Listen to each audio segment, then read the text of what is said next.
So hello guys, Sapatos Repair here. Nakabili tayo ng GCash Bendo. So update ko lang kayo.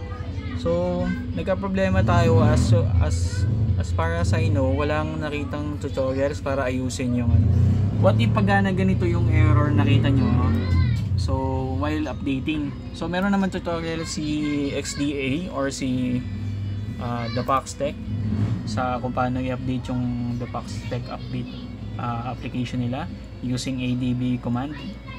So basic if you have already a background with or are you already familiar with Android devices, you might be familiar with this method.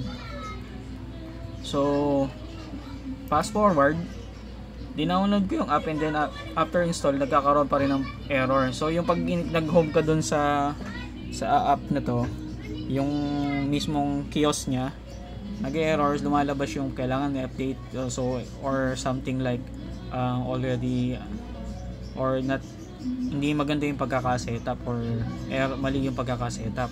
So upon checking, so lumalabas tong error na to.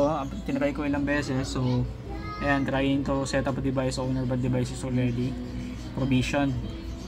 So pag ganyan na lumalabas guys, kailangan yung make sure na walang naka-login na Google device dito sa tablet. So make sure na walang naka-login to sa Google Chrome na Google account or anything na so and then yun lang naman ginawa ko, tinanggal ko yon and then syempre napansin ko device trying to set owner device pero already provisioned na daw sabi. So mayroon na daw may-ari or naka-declare na may-ari. So tinry ko ulit, inulit ko. So dapat magpo-forward kasi yan dun sa sa may website para mag-download yung update. So ngayon inulit ko and then nag-success siya after removing yung ating or yung Google account. So napansin ko kasi nabili ko siya second hand, may Google account. So yun daw ang problema. So yun lang naman. Comment down below lang kung any questions kayo, try natin i-resolve.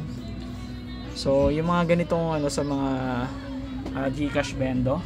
So if ever ma-encounter niyo yung ganitong problem, sana makatulong sa inyo to. So peace out.